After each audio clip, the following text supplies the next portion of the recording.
கர்த்தருடைய நாமத்துக்கு ஸ்தோத்திரம். என் பேர் பாபு. நான் பெங்களூர் இளங்காலேருந்து வரேன். இயேசுவின் நாமத்தில் நான் குடியிருக்கிற வீடு 13 வருஷமாக கோர்ட் கேஸில் சிக்கியிருந்தது. ஆனால் என் தேவன் ஐயா பெங்களூர் ஈஜிபுரத்துக்கு கொண்டு வந்தார். அந்த கூட்டத்தில் நான் 3 நாள் கலந்து கொண்டு ஜெபித்து வந்தேன். டிசம்பர் மாதம் 5ஆம் தேதி அந்த வீட்டு டாக்குமெண்ட்டுகளை நாங்கள் பெற்றுக்கொள்ள கர்த்தர் உதவி செய்தார். கர்த்தருக்கு நன்றி, ஜெபித்த ஐயாவுக்கு நன்றி. Praise the Lord. என் பேர் ஜோஷா. நான் அம்பத்தூர்லேருந்து வரேன். நான் மெடிக்கல் கோடிங் ஃபீல்டில் வேலை பார்க்குறேன். அதில் ஒரு எக்ஸாம் இருக்குது. அது கிளியர் பண்ணுறது கஷ்டம். நாங்கள் ஃபீஸும் ஜாஸ்தி. ஆனால் டிசம்பர் மாதம் நான் அங்கிள்கிட்ட ப்ரேயர் பண்ணேன். அங்கிள் எனக்கு ஒரு மங்களவார்த்தை சொன்னாங்க. குதிரை இத்தினால காய்த்த பக்கடும் ஜெயமோ கர்த்தரால் வரும்னு சொன்னாங்க. அதுபடியே எனக்கு ஜெயத்தை தந்தாங்க. எஸ்ப்பா ஃபஸ்ட் அட்டம்ப்ட்லேயே கிளியர் பண்ணிட்டேன். ஜெயிச்ச அங்கிளுக்கு நன்றி.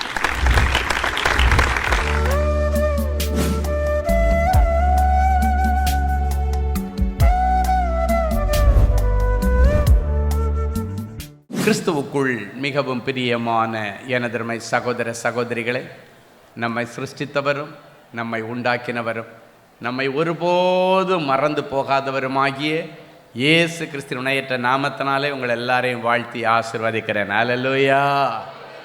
எல்லாரும் சந்தோஷமாக இருக்கீங்களா?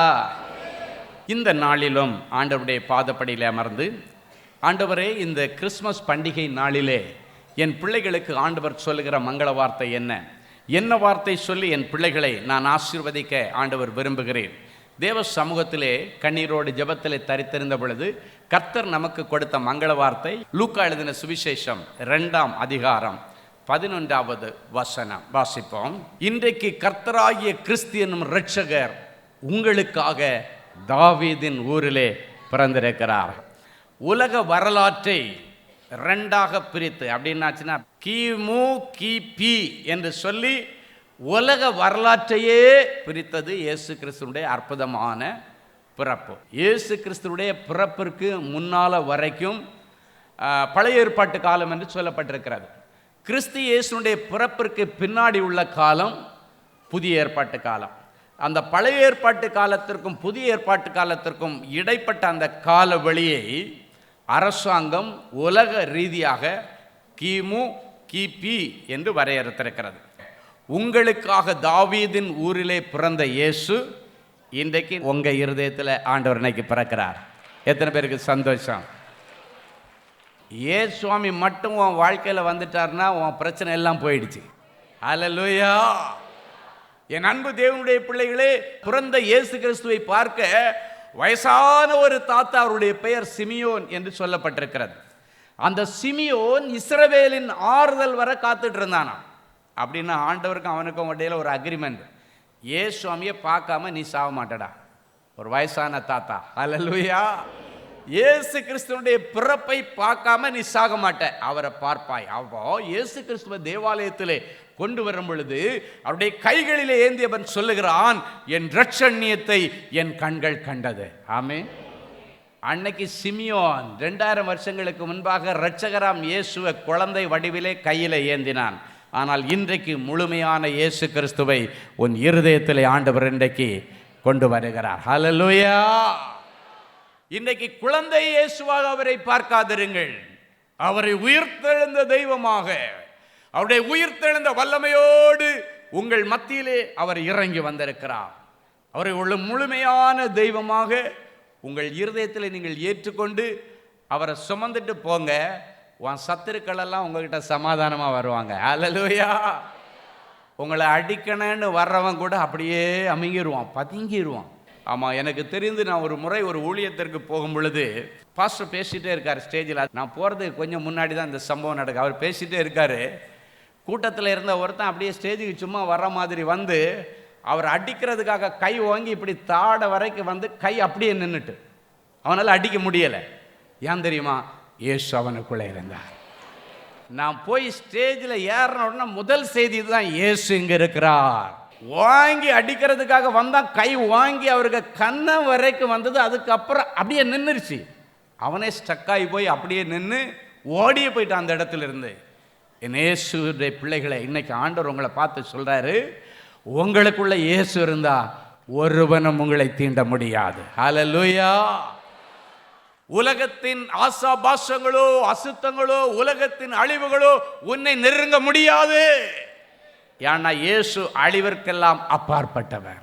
அவர் சொல்ல ஆகும் கட்டளையிட நிற்க. இன்னைக்கு ஒரே ஒரு கான்செப்ட் தான் உங்கள் மனசில் நீங்கள் நினைக்கணும். நிறைய எல்லாம் வேண்டாம், வெரி சிம்பிள்.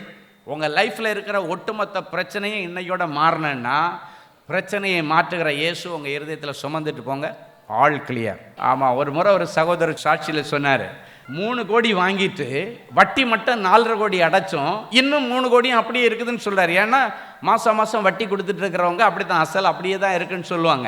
என்கிட்ட வந்துட்டு அழுதார், ஐயா இது மாதிரி எனக்கு ரொம்ப பிரச்சனையாக இருக்குது, 4.5 கோடி ரூபா கொடுத்துட்டேன், இன்னும் அந்த 3 கோடி ரூபா அப்படியே இருக்குது என்று சொல்லி அந்த சகோதரர் அழுதார்கள். திருநெல்வேலியிலேருந்து நாகர்கோயிலுக்கு மீட்டிங்காக வேண்டி அதுக்காகவே ஒரு வண்டியை பிடிச்சிட்டு அவர் வந்திருக்கிறார். அப்போ ஆண்டவர் சொன்னார், நீ இவ்வளோ தூரம் ட்ராவல் பண்ணி உன் பிரச்சனைக்காக ஆண்டவரை தேடி வந்தனால இத்தனை வருஷமாக நீ சுமந்துட்டு இருந்த கடனுக்கு இன்றைக்கி நான் ஃபுல் ஸ்டாப் வைக்கிறேன். ஹல்லேலூயா. அப்போ ஃபுல் ஸ்டாப் வைக்கிறேன்னு அந்த சகோதரர் என்கிட்ட சொல்கிறாரு, என் சொந்தக்காரங்க சொத்தெல்லாம் விற்றா கூட இந்த 3 கோடி கடனை அடைக்க முடியாது, எப்படி வழி வரும், இது எங்கனம் ஆகும் என்று மரியாள் தேவதூதனிடத்தில் கேட்டது போல இது எப்படி ஆகும் என்று கேட்டார். நான் சொன்னேன், உங்களுக்கு தெரிந்த சோர்ஸில் எல்லாம் ஒன்றுமே முடியாதுன்ட்டீங்க, உங்களுக்கு அறியாத ஒரு வழி ஒன்றை கர்த்தர் வைத்திருக்கிறார். ஹல்லேலூயா. நானே வழி என்று சொன்ன ஆண்டவர் நீ அறியாத ஒரு வழியை வைத்திருக்கிறார். இன்னைக்கு அதான் சொல்றார், உனக்காக தாவீதின் ஊரிலே பிறந்த இயேசு கிறிஸ்துவனுடைய இருதயத்தில் பிறந்துட்டார்னா நானே வழி அப்படின்னு சொன்னவர் தான் உங்க இருதயத்தில் இருக்கிறார். அப்ப எதுக்கெல்லாம் வழி பிறக்கலையோ அதுக்கெல்லாம் இனி வழி பிறக்கும் அப்படின்னு ஆண்டவர் சொல்றார். ஹல்லேலூயா. வேலைக்கு வழி பிறக்கலையா, இன்னைக்கு வேலைக்கு வழி பிறக்கும். வாழ்விற்கு வழி பிறக்கலையா, இன்றைக்கு வாழ்வுக்கு வழி பிறக்கும். கடனுக்கு வழி பிறக்கலையா, அடைக்கிறதற்கு ஒரு வழி திறக்கும். வழி திறந்து தான் ஆகணும். அந்த நம்பிக்கையில் தான் நீங்க ஓடிட்டு இருக்கிறீங்க, விசுவாசத்தில் தான் ஓடுறீங்க. காலம் ஒரு நாள் மாறும், என் பிரச்சனையெல்லாம் தீரும் என்கிற நம்பிக்கையில் இந்த கிறிஸ்துமஸ் பண்டிகை நாளிலே வந்து உட்கார்ந்திருக்கிறியே. இன்னைக்கு ஆண்டவர் உங்களை பார்த்துற வழி இல்லாத இடத்துல வழி ஏற்படுத்துகிறவர் நம்முடைய ஆண்டவர். ஹல்லேலூயா. அன்னைக்கு எப்ப இயேசுவை என் கண்ணால பார்ப்பேன்னு சிமியோன் காத்துக்கிட்டே இருக்கிறான். அதுக்கப்புறம் சொல்றான், ஆண்டவரே இந்த இரட்சணியத்தை என் கண்கள் கண்டது, இஸ்ரவேலின் ஆறுதல் வருவதற்காக காத்திருந்தேன், என் உயிரை பிடிச்சிட்டு இருந்தேன், இப்போ அது எனக்கு கிடைச்சிருச்சு, இப்போ நான் நிறைவா போவேன். இன்னைக்கு பிறகு உங்க பிரச்சனைக்கு எல்லாம் முடிவு வந்து நீங்களே சொல்லுங்க, ஆண்டவரே இப்போ எனக்கு ஒரு நிறைவு வந்து விட்டது, உமக்கு கோடி ஸ்தோத்திரங்கள். ஹல்லேலூயா. என் அன்பு தேவனுடைய பிள்ளைகளை, இந்த பிறந்த நாள் இயேசு கிறிஸ்துவின் இந்த பிறப்பின் பண்டிகையை நீங்கள் கொண்டாடும்படியாக வந்திருக்கிற நேரத்தில் இயேசுவே உங்கள் இருதயத்தில் பிறக்க வேண்டும் என்று ஆசைப்படுகிறார். அவருக்கு உங்கள் இருதயத்தை மட்டும் திறந்து கொடுத்துருங்க, வழி எல்லாம் தானா திறக்கும். ஹல்லேலூயா. அது மாத்திரமல்ல, இயேசு கிறிஸ்து தேவாலயத்திற்கு வரும் பொழுது அங்கு ஒரு விதவை தாய், அவளுடைய பேர் அன்னாள் என்று சொல்லப்பட்டிருக்கிறது. அவள் ரொம்ப அவளோடு எதிர்பார்த்து கொண்டிருக்கிறாள் இயேசுவை. என் அன்பு தேவனுடைய பிள்ளைகளே, அவங்க எல்லாரும் இயேசுவை கண்டார்கள், பார்த்தார்கள். ஆனால் நீயோ இயேசுவை சுமந்து கொண்டு போகிறாய். இன்னைக்கு நீங்க வெளியே போனோன்னா எல்லாரும் உங்களை பார்த்து, என்ன உன்னுடைய பார்வை வித்தியாசமா இருக்கு, உன் செய்கை வித்தியாசமா இருக்கு, உன் நடக்கையே ரொம்ப வித்தியாசமா இருக்கு, என்ன பெரிய தெம்பு வந்த மாதிரி இருக்கிற. ஆமா, எனக்கு தெம்பு வந்துருச்சு. ஏன்னா தெம்ப கொடுக்கிற இயேசு என் இருதயத்தில் பிறந்திருக்கிறார். ஹல்லேலூயா. அந்த விசுவாசம் வந்துருச்சுனாலே மாற்றம் வந்துடும். முகத்தில் முதல்ல மாற்றம் வரும். சிலர் முகம் வாடி இருக்கிறத பார்த்தாச்சுன்னா, ஐயா உங்களுக்கு என்ன பிரச்சனை அப்படின்னு கேட்பாங்க. ஏன்னா முகம் வாடி இருக்க, தூங்காமல் கொள்ளாமல் இருந்தால் கூட அந்த இயேசுவாமி உள்ளுக்குள்ளால இருக்கும் பொழுது நம்முடைய மனதில் ஒரு உற்சாகம் இருக்கும். அந்த உற்சாகம் தான் விசுவாசம். அந்த உற்சாகத்தோடு தான் இன்னைக்கு போகிறீங்க. இன்னைக்கு போகிற இடத்துல எல்லாம் என்ன பாட்டெல்லாம் தானாக வருது அப்படின்னு சொல்ல போகிறாங்க. பாட்டு எப்போ வரும்?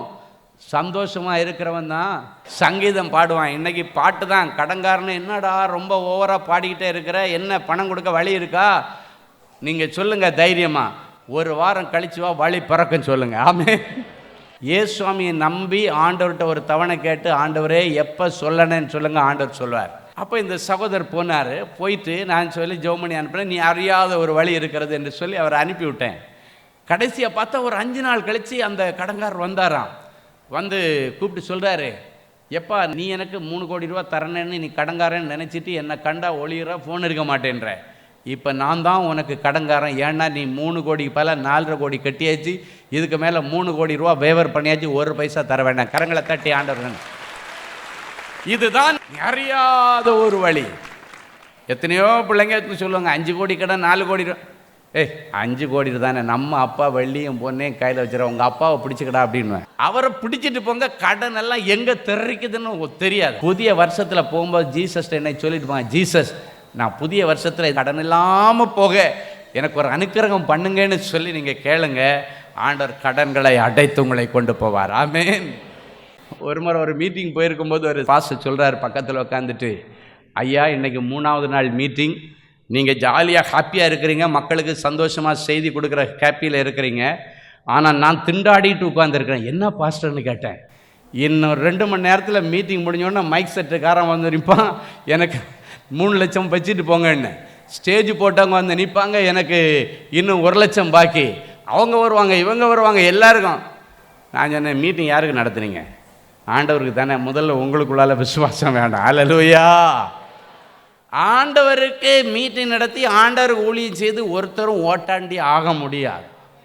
ஆண்டவருடைய பிள்ளைகளுக்குள்ள அந்த விசுவாசம் இருக்க வேண்டும். அவர் சகலத்தையும் பார்த்து கொள்ளுவார். அந்த நம்பிக்கை தான். என்கிட்ட யார் எப்போ கேட்டாலும் ஆண்டவர் பார்த்துக்குவார், ஆண்டவர் பார்த்துக்குவார், ஆண்டவர் பார்த்துக்குவார் எல்லாம் சொல்லிகிட்டே இருக்கிறேன். ஆண்டவர் இன்னைக்கு வரைக்கும் பார்த்துக்கிட்டே தான் இருக்கிறார். மலை போல இருக்கும் தேவைகள், ஆனால் அந்த தேவைகளை எல்லாம் சந்திக்கிற ஆண்டவர் உனக்குள்ள இருக்கணும். அதான் சொன்னேன், கிறிஸ்துவின் இருதயத்தில் பிறக்க வேண்டும். கிறிஸ்து இருதயத்தில் பிறக்கணும்னா அந்த இருதயத்தில் இருக்கிற எல்லா கசப்புகள், காழ்ப்புணர்ச்சிகள், எல்லா பாவங்கள், அக்கிரமங்கள் எல்லாத்தையும் தூக்கி எறிஞ்சிடணும். ஆண்டவர்கிட்ட சொல்லணும், ஆண்டவரே எனக்கு இதெல்லாம் வேண்டாம், நீங்கள் தான் வேணாம். ஆமென். மண்ணுக்காக, உலக ஆசைக்காக, உலக சிற்றின்பல்களுக்காக மாணிக்கமாகிய இயேசுவை ஒரு நாளும் விட்டுறக்கூடாது. ஆமென். என்னைக்கு உங்கள் இருதயத்தில் பிறக்கிற இயேசு லைஃப் ஃபுல்லாக உங்கள் இருதயத்தில் இருக்கணும். மரியாள் ஆண்டவர் தன்னை விட்டு எடுபடாத நல்ல பங்கை தெரிந்து கொண்டது போல நீங்கள் எல்லாரும் தெரிந்து கொள்ள வேண்டும் என்று கர்த்தருடைய ஆவியானவர் விரும்புகிறார். ஹல்லேலூயா. அன்னைக்கு இயேசு கிறிஸ்து பிறந்திருக்கிற இயேசுவை பார்க்க முதல் பாக்கியம் யாருக்கு கிடைச்சது தெரியுமா? மேய்ப்பர்களுக்கு தான் கிடைச்சது. மேய்ப்பர்கள், ஏழைகள், வயல்வெளியிலே உட்கார்ந்து மந்தையை காத்து கொண்டிருந்த அந்த ஏழை ஜனங்களுக்கு தான் கிடைச்சது. அவங்க போய் இயேசுவாமியை பார்த்து சாஷ்டாங்கமாக வழங்கிட்டு அதன் பிறகு அவங்க கண்டதை போய் ஊரெல்லாம் சொன்னாங்களாம். ஆமென். நீங்கள் இயேசுவாமியை பற்றி ஊரெல்லாம் சொல்லணும். இன்னைக்கு பிறகு நீங்கள் ஊரெல்லாம் சொல்ல உங்களுக்கு நிறைய சங்கதிகளையும் அற்புதங்களையும் ஆண்டவர் உங்களுக்கு செய்ய போகிறார். எப்போவுமே ஊரெல்லாம் போய் சொல்லும் பொழுது அவங்க என்ன தெரியுமா சொன்னா, சரிம்மா நீ சொல்கிறதெல்லாம் சரி, நீயே தரித்திரத்தில் கிடக்கிறையே, நீ எப்படி வந்து சொல்கிற அப்படின்னாச்சுன்னா நீங்கள் சொல்லணும், நான் தரித்திரத்தில் இருந்தாலும் என் இருதயத்தில் நான் ஐஸ்வர்யவானாக இருக்கிறேன். ஹல்லேலூயா. ஒரு நாள் இயேசுவாமி எங்கேயும் விட்டு கொடுத்துடக்கூடாது. மண்ணுக்காக மாணிக்கத்தை விட்டு கொடுக்கவே கூடாது. ஆமாம், நீங்கள் சொல்லணும், இன்னும் சில காலங்களிலே ஆண்டவர் எனக்கு சொன்னதை நான் பட்டியல் போட்டு சொல்லுவேன்னு சொல்லுங்கள். என்னை லிஸ்ட்டு போட்டு சொல்லுவேன்னு நீங்கள் சொல்லி தேவ சமூகத்தில் நீங்கள் அதை பெற்றுக்கொள்ளும்படி ஆண்டவர் உங்களுக்கு ஒரு உத்தரவாதம் கொடுத்து அனுப்புகிறார். ஆமென். ஆமாம், நீங்கள் சொல்லணும், எனக்கு என்ன செய்தாருன்னா கேட்குற, முதல்ல நான் இன்னைக்கு உயிரோடு இருக்கிறேனே அது ஆண்டவருடைய கிருபை. இல்லைன்னா நான் என்னையோ செத்துருக்கேனே, நீ என்கிட்ட இந்த கேள்வி கேட்குற நேரத்தில் நான் உயிரோடு இருக்கிறேனே அப்படின்னு நீங்கள் சொன்னீங்கன்னா பரலோகத்தில் ஆண்டவர் கிளாப் பண்ணுவார் என்ன பார்த்து. ஹல்லேலூயா. நீ இப்படி தான் இருக்கணும் மகளேன்னு சொல்லுவார். ஹல்லேலூயா.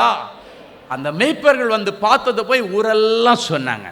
அதன் பிறகு சாஸ்திரிகள் வர்றாங்க. அவங்க வந்து ஆண்டவரை பார்த்து ஆண்டவருக்கு காணிக்கை படைத்து அதன் பிறகு திரும்பி போகும்பொழுது புது ரூட்டில் போனாங்க. இன்றைக்கி நீங்கள் போகும்பொழுது எந்த ரூட்டில் போனோம்? புதிய ரூட்டில் போனோம். தேவதூதன் சொல்கிறான் அந்த சாஸ்திரிகளை பார்த்து, நீங்கள் திரும்பி வந்த ஏரோது இந்த கொடுமைக்காரன் வழியாக போகாதீங்க, இப்போ நான் உங்களுக்கு காண்பிக்கிற இந்த புது வழியில் போங்க. புதிய புதிய வழிகளை திறக்கிறதும் சரி, புதிய வேலையை திறக்கிறதும் சரி. நமக்காக உயிரே கொடுத்தாரு இயேசு, ஒரு வேலையை கொடுக்க மாட்டாரா? எனக்காக உயிரே கொடுத்தாரு, எனக்காக தானே பிறந்தார். இந்த வசனம் சொல்லுகிறது, இன்றைக்கு கிறிஸ்தியன் ரட்சகர் உனக்காக. அப்போ உனக்காக பிறந்த இயேசுவுக்கு நீ உன் இருதயத்தில் இடம் கொடுக்கலன்னா கஷ்டம் தானே. அதனால் இன்னைக்கு ஆண்டவரே நான் ஒரு புது வாழ்க்கை வாழ ஆரம்பிக்கிறேன். டிசம்பர் மாதம்னாலே எல்லா தேவாலயத்திலும் சுத்திகரிப்பு கூட்டம் வைப்பாங்க. எதுக்கு தெரியுமா? அவங்களுடைய பழைய வாழ்க்கைக்கு முற்றுப்புள்ளி வச்சு புதிய வருஷத்தில் போகும்பொழுது ஒரு புதிய வாழ்க்கை வாழ்வதற்காக இன்றைக்கி கர்த்தர் உங்களுடைய வாழ்க்கையில் அப்படி ஒரு அற்புதத்தை செய்ய போகிறார். ஹல்லேலூயா. என் அன்பு தேவனுடைய பிள்ளைகளே, நல்ல தேவ செய்தியை கேட்டீர்கள், நல்ல சாட்சிகளையும் பார்த்தீர்கள். உங்களுக்கு மிகவும் பிரயோஜனமாக இருந்திருக்கும் என்று நான் கர்த்தருக்குள் நம்புகிறேன். இப்பொழுதும் நாம் யாவரும் கண்களை மூடி தேவ சமூகத்தை நோக்கி பார்ப்போம். எங்களை அருமையாய் நேசித்து வழிநடத்துகிற எங்கள் அன்பான நல்ல ஆண்டவரே, உமக்கு நன்றி. இந்த நல்ல மனமகிழ்ச்சியின் வேலைக்காக உமக்கு நன்றி செலுத்துகிறோம். இப்பொழுதும் எனக்காக யார் வழக்காடுவார்கள், எனக்காக யார் யுத்தம் செய்வார்கள், எனக்காக யார் பரிந்து பேசுவார்கள், என் சைடில் யாருமே இல்லையே, தட்டி கேட்க யாரும் இல்லாததுனால எல்லாரும் என்னை விழுங்க பார்க்கிறார்களே என்று சொல்லி அநேக பிள்ளைகள் மனம் கசந்து அழுது கொண்டிருக்கிறதை ஆண்டவர் பார்க்கிறேன். அப்படிப்பட்ட பிள்ளைகளுக்காக கண்ணீரோடு உம்முடைய பாதப்படியில் விழுந்து நான் ஜெபிக்கிறேன். யார் உன்னை கைவிட்டாலும் நான் உன்னை சேர்த்து கொள்வேன் என்று சொன்னவரே, என் அன்பு பிள்ளைகளுக்காக நீர் இந்த நேரத்தில் இறங்கி வாரும். யார் யார் இவர்களை விழுங்க பார்க்கிறார்களோ அவர்களுக்கு முன்பாக கர்த்தர் எழுந்தருளி நிற்பீராக. யார் யார் இவர்கள் கீழே விழுந்தா கை கொட்டி சிரிக்கலான்னு நின்று கொண்டிருக்கிறார்களோ அவர்களை ஒரு விசை கர்த்தர் கண்ணோக்கி பாரும். என் பிள்ளைகளுக்கு நீர் இன்றைக்கு விடுதலையின் நாயகனாக, அற்புதங்களை செய்கிற தேவனாக, அதிசயங்களை நடப்பிக்கிற தேவனாக, என் பிள்ளைகளுக்காக வழக்காடி யுத்தம் செய்து யாவற்றையும் செய்து முடிக்கிற தேவனாக நீர் இறங்கி வந்திருக்கிறபடியினால் உமக்கு நன்றி. எந்தெந்த காரியங்களை குறித்து என் பிள்ளைகள் கலங்கி கொண்டிருக்கிறார்களோ அந்த காரியத்தில் ஆண்டவர் ஒரு அற்புதத்தை நடப்பியும். என் பிள்ளைகளுடைய செல்வங்களை யார் யார் பிடுங்கி வைத்து கொண்டு கொடுக்காமல் இருக்கிறார்களோ அவர்களை சந்தித்து அவர்களிடத்திலிருந்து அதை மீட்டெடுத்து நீர் கொடுப்பீராக. இழந்து போனதை தேடவும் மீட்டு கொடுக்கவும் இந்த பூமியில் வந்தேன் என்று சொன்ன தெய்வம், இவர்கள் இழந்து போன செல்வங்கள், உடைமைகள், சொத்துக்கள், பெயர், புகழ் அத்தனையும் இவர்களுக்கு வாங்கி தருவீராக. இவர்கள் இழந்து போன அபிஷேகம் மறுபடியும் இவர்களுக்கு நீர் கொடுப்பீராக. ஆண்டவருடைய பெரிய தயை இவர்கள் மேலே தங்கியிருப்பதாக. வியாதியோடு கண்ணீரோடு விழுந்து கிடக்கிற என் பிள்ளைகளை கண்ணோக்கி பார்த்து, எனக்கு விருப்பம் உண்டு மகனே, மகளே, நீ சுகமாகு என்று உம்முடைய வார்த்தையை அனுப்பி அவர்களை குணமாக்கும். மரண கட்டுகளிலிருந்து என் பிள்ளைகளை நீர் விடுதலை ஆக்குகிறதற்காய் உமக்கு கோடி ஸ்தோத்திரங்களையும் நன்றி பலிகளையும் காணிக்கையாய் சமர்ப்பிக்கிறோம். கர்த்தருடைய நாமம் பலத்த துருகம், நீதிமான் ஓடி அதிலே சுகமாய் தங்கியிருப்பான் என்று சொன்னீரே. இயேசு என்கிற பலத்த துருகத்திற்குள்ளே ஓடி இவர்கள் சுகமாக, பாதுகாப்பாக, பத்திரமாக, ஆரோக்கியமாக, தீர்க்காயுசோடு தங்கியிருக்கட்டும். சொந்த வீடு இல்லையே என்று கதறுகிற பிள்ளைகளுக்கு ஆண்டவர் சொந்தமான ஒரு வீட்டை கட்டித்தாரும்.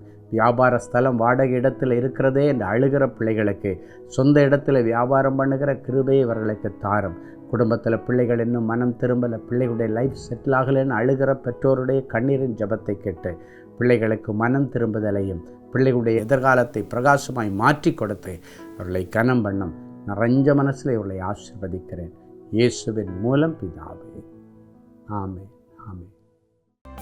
கிறிஸ்துவுக்குள் அன்பானவர்களே, ஆண்டவராகிய இயேசு கிறிஸ்துவின் இனிய நாமத்தில் அன்பின் வாழ்த்துக்கள்.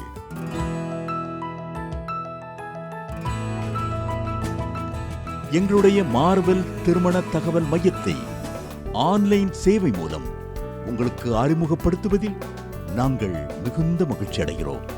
எங்களது மார்வெல் திருமண மையம் கிறிஸ்தவ குடும்பத்தில் திருமணத்திற்கு ஆயத்தமாயிருப்பவர்கள் தங்களுக்கு ஏற்ற வாழ்க்கை துணையை தேர்ந்தெடுக்க சிறந்த திருமண சேவை மையமாக இருக்கிறது.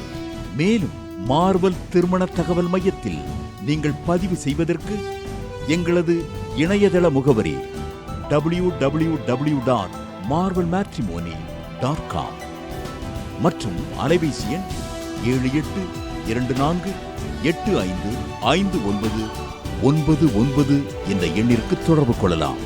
சென்னை, நாகர்கோவில் மற்றும் மும்பை நகரில் உள்ளவர்கள் பதிவு செய்ய விரும்பினால் கீழ்க்கண்ட விலாசங்களில் உள்ள எங்களது அலுவலகங்களோடு தொடர்பு கொள்ளலாம். Email info@marvelmatrimony.com. ஆண்டவர்தாமே உங்களை அளவில்லாமல் ஆசீர்வதிப்பாராக. ஜெனசிஸ் கிரியேஷன்ஸ் மீடியா அகாடமியில் 3 மாதங்களில் தொழிற்கல்வி சான்றிதழோடு video editing, videography, photography, drone piloting, studio recording, Photoshop, live streaming, live video mixing and live sound mixing ஆகிய தொழிற்கல்விகள் பயிற்றுவிக்கப்படுகிறது. புது தொழில் நுணுக்கங்களுடன் குறைவான கட்டணத்தில் நிறைவான தொழிற்கல்வி பெற்றுக்கொள்ள உங்கள் எதிர்கால கனவை நினைவாக்க எங்களது ஜெனசிஸ் கிரியேஷன்ஸை இன்றே தொடர்பு கொள்ளுங்கள். மேலும் விவரங்களுக்கு 7824 850999 என்ற எண்ணை தொடர்பு கொள்ளுங்கள். அன்பு தேவனுடைய பிள்ளைகளே, இந்நிகழ்ச்சியின் மூலம் நீங்கள் பெற்றுக்கொண்ட ஆசீர்வாதங்களையும் உங்கள் ஜெப விண்ணப்பங்களையும் அனுப்ப வேண்டிய முகவரி தேவனின் அன்பு ஊழியங்கள், எண் 340B பார் 1A 3B1 Vinayak avenue, OMR road, Okkiyam, Thoraipakkam, Chennai 600097. இது இந்தியன் ஆயில் பெட்ரோல் பங்க் எதிரில் அமைந்துள்ளது மற்றும் காக்னிசன்ட் டெக்னாலஜி சொல்யூஷன்ஸ் அருகிலும் அமைந்துள்ளது. மின்னஞ்சல் prayer@godsloveministries.co.in. எங்களது இணையதளம் www.godsloveministries.co.in. மேலும் 24 மணி நேர ஜெப உதவிக்கு 04454479999 மற்றும் 9941195099 என்ற எண்களுக்கு தொடர்பு கொள்ளுங்கள். கர்த்தர் தாமே உங்களை